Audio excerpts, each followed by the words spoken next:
कोई कैसे हमें मुक्त करेगा? मुक्त होने के लिए हमें स्वयं ही प्रयत्न करना पड़ेगा। तुम्हारी इच्छा के विरुद्ध तो तुम्हें कोई भी मुक्त नहीं कर सकता। इसलिए मुक्ति के लिए प्रत्येक व्यक्ति को स्वयं प्रयास करना होता है।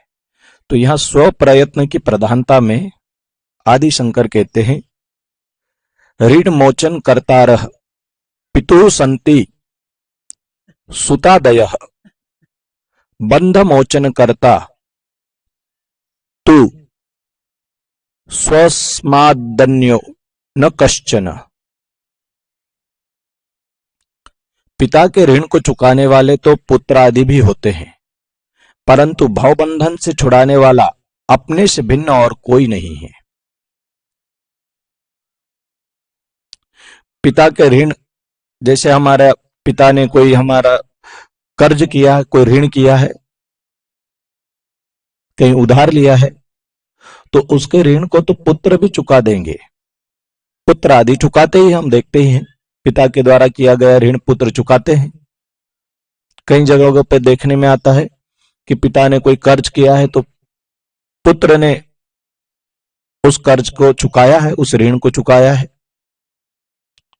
किंतु भावबंधन से मुक्ति के लिए यहां कोई प्रतिनिधि काम नहीं आएगा। ऐसा नहीं है कि तुम्हारे बंधन है और कोई दूसरा छुड़ाएगा।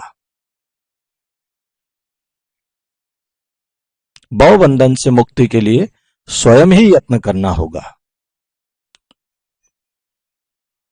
परंतु भावबंधन से छुड़ाने वाला अपने से भिन्न और कोई नहीं है। ये कितने प्यारे सूत्र हैं, हम इन पे ध्यान दें ठीक से। कि हम सोचते हैं कि भगवान एक दिन कृपा करके हमको बंधनों से मुक्त कर देंगे, किंतु भगवान हमारे भीतर स्वयं ही आत्म रूप से स्थित है।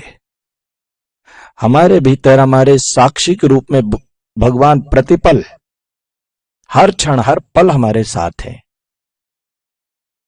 मैं कभी कभी सोचता हूं, कुछ लोगों को जैसे धर्म के नाम पर ठगते जब देखता हूं तो विचार आता है कि इनको ऐसा लगता होगा कि कौन है देखने वाला, कोई भी नहीं है, किंतु तुम तो देख ही रहे हो।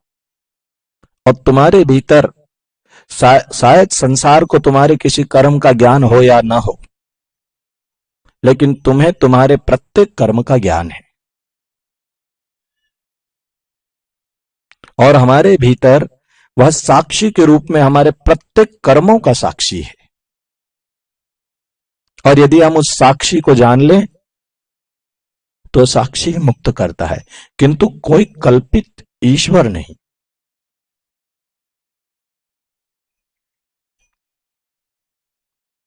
बहुत सारे लोग सोचते भाई हम भगवान को ये करते रहेंगे, भगवान एक दिन कृपा कर देंगे और भगवान मुक्त कर देंगे। अच्छा, भगवान मुक्त तब करे जब भगवान ने बंधन में डाला हो।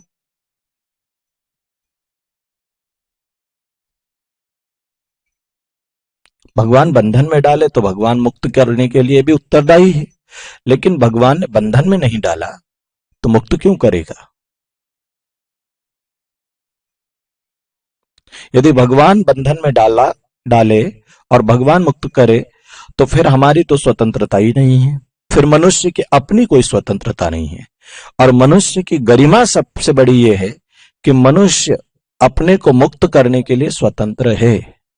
जैसे पशु है, यह गाय के पास अपनी कोई स्वतंत्रता नहीं है। गाय यदि गाय से ऊपर उठना भी चाहे तो गाय गाय से ऊपर नहीं उठ सकती, किंतु मनुष्य ऊपर उठना चाहे तो वो मनुष्यता से ऊपर जरूर अवश्य उठता है।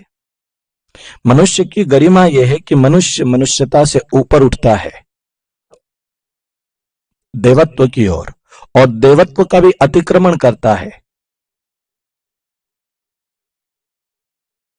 क्योंकि मनुष्य नीचे भी गिरता है। जिसकी नीचे गिरने की संभावना है उसकी ही ऊपर उठने की भी संभावना है।